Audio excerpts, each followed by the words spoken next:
গরম গরম পরোটা আর ঝাল ঝাল চিকেন কষা খেলে একবারও থেমে থাকতে পারবেন না। আজ রান্নাঘরে উঠেছে ঝড়, শুধু পরোটা আর চিকেন কষা। তাই আজ রান্নাঘরে রয়েছে একদম ক্লাসিক কম্বো, প্লেন পরোটা আর চিকেন কষা। এই জুটির সাথে হার মানে না কিছুই। একবার খেলে প্রেমে পড়ে যাবে আর মুখে লেগে থাকবে স্বাদ আজীবন। ইভিনিং স্ন্যাক্সে এই পরোটা একদম পারফেক্ট, বা চায়ের সাথেও আপনি এই পরোটাটা পরিবেশন করতে পারবেন। চলুন বেশি দেরি না করে রেসিপিটা শুরু করা যাক। এখানে আমি 2 বাটি ময়দা নিয়েছিলাম। ময়দার মধ্যে অল্প তেল দিয়ে ময়ান দিয়ে ময়দাটা জল দিয়ে এরকম একটা ডো বানিয়ে নিয়েছি।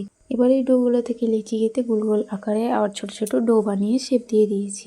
ডোগুলো বেলে নিচ্ছি। প্রথমে আটা দিয়ে বেলে নিচ্ছি। দেখুন পরোটা কিভাবে তৈরি করতে হয়। প্রথমে গোল আকারে একটা লম্বা করে গোল আকারে বেলে নিচ্ছি।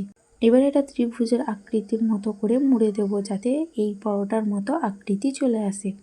ত্রিভুজ আকারে মুড়ে তারপর এটা বেলে নিলে একদম পরোটা পারফেক্টভাবে তৈরি হয়ে যাবে। এইভাবে অল্প করে ময়দা দিয়ে পরোটাটা বেলে নিয়ে পরোটা তৈরি করা হয়ে যায়। প্লেন পরোটা আর ঝাল ঝাল চিকেন কষা একবার খেলে বুঝতে পারবেন এই রেসিপিটা কেন বারবার ভাইরাল হচ্ছে। তার আগে আপনি কোন পরোটা খেতে ভালোবাসেন অবশ্যই আমাকে কমেন্ট করে জানাবেন। প্লেন পরোটা, লাচ্ছা পরোটা না নান পরোটা। আমার এই রেসিপিটা ভালো লাগলে অবশ্যই কমেন্ট করে জানাবেন আর লাইক করতে ভুলবেন না।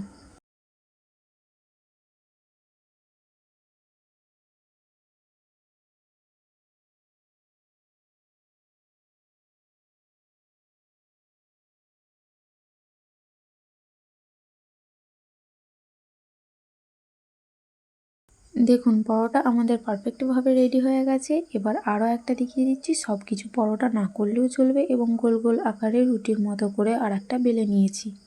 অল্প পরিমাণ করে ময়দা দিয়েছি আর গোল গোল ময়দা দিয়ে রুটির মতো করে বেলে নিয়েছি।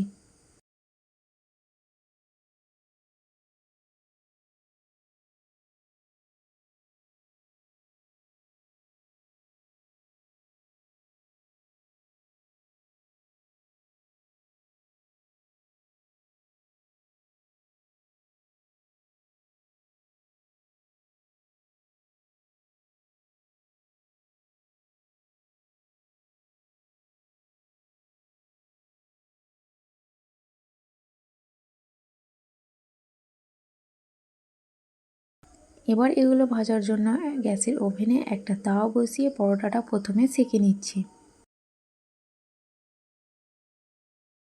পরোটার পিঠটা উল্টে পাল্টে 2 পিঠটাই সেঁকে নিয়েছি। প্রথমে একটা পিঠ সেঁকে নিয়েছি, অপর পিঠটা হয়ে গেলে আবার ওর মধ্যে আরেকটা পরোটা অ্যাড করে দিয়েছি। এবার দুটো পরোটার মধ্যে 2 পিঠটাই ভালোভাবে সেঁকে নিচ্ছি। এই প্লেন পরোটার সঙ্গে একটা দারুণ কম্বো রয়েছে, সেটা রয়েছে ঝাল ঝাল চিকেন কষা। সেই রেসিপিটাও রয়েছে, আপনাদের সাথে শেয়ার করব। তার জন্য ভিডিওটা শেষ পর্যন্ত দেখতে থাকুন। আমার চ্যানেলটা লাইক সাবস্ক্রাইব করে পাশে থাকবেন আমার চ্যানেলের এরকম নিত্য নতুন আরও নতুন ভিডিও পেতে।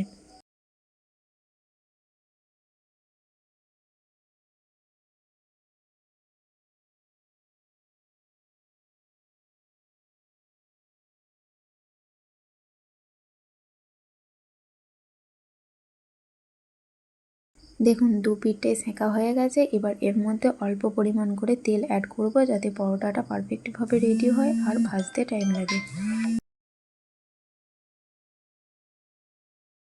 তেলটা দেওয়ার সঙ্গে সঙ্গে পরোটাটা উল্টে দেবেন, নয়তো এই তেলটা ওই একটা পরোটার মধ্যেই টেনে নেবে।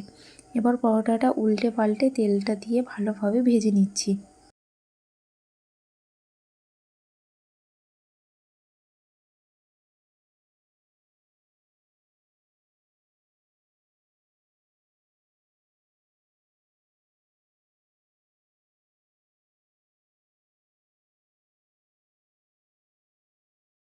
দেখুন দুটো পরোটাই আমার পারফেক্টভাবে ভেজে নেওয়া কমপ্লিট হয়ে গেছে। এবার এই পরোটাগুলো অন্য একটা পাত্রে তুলে নিচ্ছি। এইভাবেই সব পরোটাগুলো আমি ভেজে নিয়েছি। একটা রুটির আকারে করে ভেজেছি আর একটা পরোটার আকৃতি ত্রিভুজ আকারে ভেজে নিয়েছি।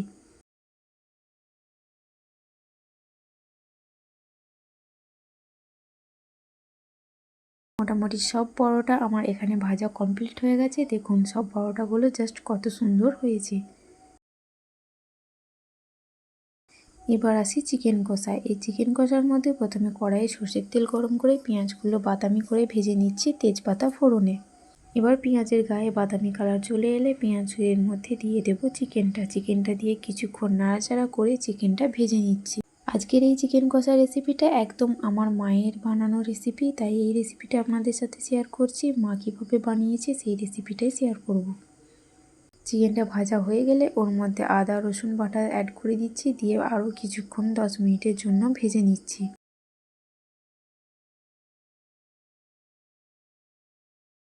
এবার অন্য একটা পাত্রে ভিজিয়ে রাখা হয়েছিল লঙ্কা গুঁড়ো, হলুদ গুঁড়ো আর জিরে গুঁড়ো দিয়ে এই মশলার মিশ্রণটা দিয়ে চিকেনটা ভালোভাবে কষিয়ে নেব। চিকেনটা অল্প পরিমাণ করে জল দিয়ে 1 ঘন্টার মতো কষিয়ে নেওয়া হয়েছে। এবার ওর মধ্যে আলু আর পরিমাণ মতো জল দিয়ে চিকেনটা হালকা গ্রেভি করে নেওয়া হয়েছে। একদিকে চিকেন কষা হোক, অন্যদিকে দেখিয়ে দিই পরোটাগুলো সব পারফেক্টভাবে রেডি হয়ে গেছে। দেখুন পরোটা আর চিকেন কষাতে রান্নাঘরটা যেন মোমো করছে। দেখুন রাতের ডিনারে আমাদের এই রেসিপিটা ছিল, আর ইভিনিং স্ন্যাক্সে এই পরোটাটা আপনারা অনায়াসে পরিবেশন করতে পারেন। আজকের মতো এই পর্যন্তই, দেখা হচ্ছে অন্য কোনো নেক্সট ভিডিওতে। টাটা।